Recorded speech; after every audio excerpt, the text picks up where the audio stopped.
ফিরলাম বিরতির পর। যে আলোচনায় ছিলাম, যে প্রসঙ্গে ছিলাম, সেই প্রসঙ্গে ফিরবো। অধীর রঞ্জন চৌধুরী অনেকটা ভোটের ব্যবধানে তিনি পিছিয়ে ছিলেন শুরু থেকেই আমরা দেখেছিলাম, এবং শেষ পর্যন্ত হেরে গেলেন তিনি এবং জয়ী হলেন তৃণমূলের ইউসুফ পাঠান।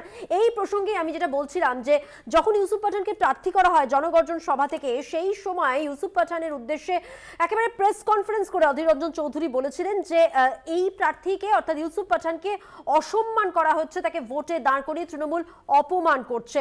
সেই জায়গাতে দাঁড়িয়ে আজকের এই ফলাফল কি হলো আমি জানতে চাইবো। সুমন বাবু, কি মনে হচ্ছে, কিভাবে দেখছেন এই হারকে? এটা তো এক্সপেক্টেড নয়। দুর্ভাগ্যজনক হার। মানে আমি বলবো পশ্চিমবঙ্গের শুধু নয়, বহরমপুরবাসীর একটা প্রচন্ড প্রচন্ড প্রচন্ড ক্ষতি হয়ে গেল। আমি আপনাদের টিভিতে দেখছিলাম, একজন যিনি নবনির্বাচিত সাংসদ, তাকে অভিনন্দন জানাই। তিনি বলছেন যে পাশে একজন ব্যক্তিকে নিয়ে, তিনি বহরমপুর পৌরসভার চেয়ারম্যান, তাকে দাঁড়িয়ে বলছেন নারুজি লাইট লাগায়া, নারুজি রাস্তা বানায়। জানি না সাংসদ না, বলছি এই একজন সাংসদ, তিনি বলছেন নারুজি লাইট লাগায়। আরে লাইট লাগানো তো পৌরসভার চেয়ারম্যানের কাজ, তার জন্য সাংসদের টাকা লাগে, কিন্তু সেটা বড় করে বলার ব্যাপার না। দেখুন, আমি যেটা বলছিলাম, যেটা এক্ষুনি আলোচনা করছিলাম, দেখুন খুব বাস্তব কথা। এই একটি মাত্র কেন্দ্র, যে কেন্দ্রে অধীর রঞ্জন চৌধুরীকে হারাবার জন্য যত ধরনের মেশিনারিজ, যত ধরনের প্রক্রিয়া, যত ধরনের কর্মসূচি নেওয়া যায়, তৃণমূল কংগ্রেস, মমতা বন্দ্যোপাধ্যায় এবং অভিষেক বন্দ্যোপাধ্যায় সেটা নিয়েছিলেন। এবং একদম নির্দিষ্টভাবে বলতে চাইছি, এই একটিমাত্র কেন্দ্রে সম্ভবত সবচেয়ে বেশি যেখানে বাইনারিটা খুব ভালো মতো খেলা হয়েছে, অর্থাৎ সংখ্যালঘু ভোট দিয়ে দাও ইউসুফ পাঠানের দিকে। আপনি দেখুন, অধীর রঞ্জন চৌধুরী তৃতীয় স্থান অধিকার করেছেন, বিজেপি সেকেন্ড। এখানে তো স্পষ্ট, মানে আমি এই সাদা খাতাটা নিলাম, এই পাতায় দাগ কাটলাম, এদিকে লিখলাম বিজেপি, এদিকে লিখলাম তৃণমূল। এবার ভাগ করে নিন, একদিকে হিন্দু ভোট পাঠিয়ে দাও, একদিকে মুসলিম ভোট পাঠিয়ে দাও। কারণ টার্গেট একটাই, অধীর রঞ্জন চৌধুরীকে। এবার বিজেপিরও টার্গেট, তৃণমূলের টার্গেট। বিজেপির টার্গেট একটা মাত্র, কারণ পার্লামেন্টে দাঁড়িয়ে যে লোকটি রাহুল গান্ধীর পর, যে ব্যক্তিটির একদম মানে একদম বুক চিতিয়ে প্রধানমন্ত্রী বিরোধিতা করেছিলেন, উল্লেখ্য বলছেন সব টাইমে আসছে, প্রধানমন্ত্রীর বিরোধিতা করেছিলেন, সেই লোকটির নাম হচ্ছে অধীর রঞ্জন চৌধুরী।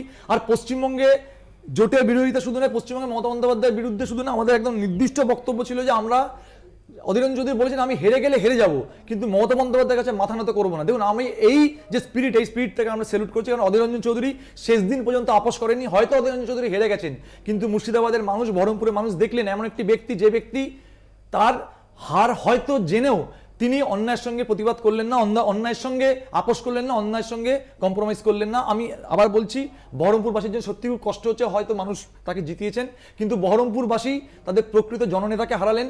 আমি জানি না ইউসুফ পাঠান যদি বলেন খুব ভালো, ইউসুফ পাঠান কতদিন পার্লামেন্টে যাবেন সেটাই দেখার। কারণ আপনি জানেন যে ইউসুফ পাঠান জেতার পরেই গুজরাটে চলে গেছিলেন, এবং উনি তো গুজরাটে থাকতে ভালোবাসেন। দেখুন, যে মানুষটা বাংলা ভাষা বোঝে না। এইখানে আমার প্রশ্ন, ভূমিপুত্র না বহিরাগত, এই একটা তত্ত্ব কিন্তু যখন প্রচার চলছিল, প্রার্থী দাঁড় করানো হয় বিভিন্ন দলের পক্ষ থেকে, এই প্রসঙ্গটা ওঠে, সেই জায়গা থেকে তাহলে তো এই তত্ত্বটাও খাটলো না। যা রেজাল্ট আমরা দেখতে পাচ্ছি, ভূমিপুত্র বনাম বহিরাগত, এই লড়াইটাও তো ছিল, কিন্তু ওই যে বললাম, পুত্র বনাম বহিরাগত কত চেয়েও বেশি হয়ে গেল এখানে বাইনারি। যেটা আমি প্রথমেই আপনাকে বললাম, যে সংখ্যালঘু ভোটকে এক জায়গায় পাঠিয়ে দাও, সংখ্যালঘু ভোটকে এক জায়গায় পাঠিয়ে দাও, আর হিন্দু ভোটকে এক জায়গায় পাঠিয়ে দাও। তাহলে কি দেখুন, ফার্স্ট এবং সেকেন্ড কারা হয়েছে, ফার্স্ট বয় সেকেন্ড বয় যারা হয়েছে, তারাই তাদের মধ্যে ভাগাভাগি করে অধীর রঞ্জন চৌধুরীকে থার্ড বয় করে দিয়েছেন। কিন্তু আমি আবার বললাম, একটা কাজ করলো বলছেন কোনটা, একদম নিশ্চিন্তভাবে, একদম তীর্থঙ্কর বাবু, না ধর্মীয় ফ্যাক্টরের এখানে কোনো ব্যাপার নেই। মানুষ দেখুন, মানুষ ওরা যেভাবে ভোট দিয়েছে, আমি আবারও বলছি, ওরা বুথ রিগিং ফিগিং করেছে, এবং ওদের না গুন্ডা বাহিনী রেডি থাকে প্রত্যেকটা বুথে, নেই করে 15-16 ছেলে মেয়ে সবাই রেডি থাকে। এভাবেই ওরা বুথটাকে জ্যাম করে, নানা রকম ভাবে অশান্তি ক্রিয়েট করে। এই যে ইউসুফ পাঠানকে দাঁড় করিয়েছে এবং ইউসুফ পাঠান জয়ী হয়েছে আজকে, ও ওখানকার লোকসভা সম্পর্কে জানে কি? এবং আগামী 5 বছর এই যে ওখানকার মানুষদের যে কি সমস্যা হতে চলেছে সেটা ধারণার বাইরে, এবং কোনো কাজ হবে না। ওখানে কি প্রয়োজন, ওই কেন্দ্রে কি প্রয়োজন, ওই লোকসভায় কি প্রয়োজন, ওখানকার মায়েরা কি চায়, ওখানকার ছেলেদের কি দরকার আছে, কিচ্ছু জানে না। একটা বাইরে থেকে, এই মমতা বন্দ্যোপাধ্যায় বলছিল বাইরে থেকে বহিরাগতকে আমরা মানবো না। হ্যাঁ, এই প্রসঙ্গে আসবো, বহিরাগতকে মানবে না, অথচ বিরতির পর ফিরছি, সঙ্গে থাকবেন। বিরতিটা কতক্ষণ থাকবে শুনে নিই। মোদির কথা ছিল, মোদির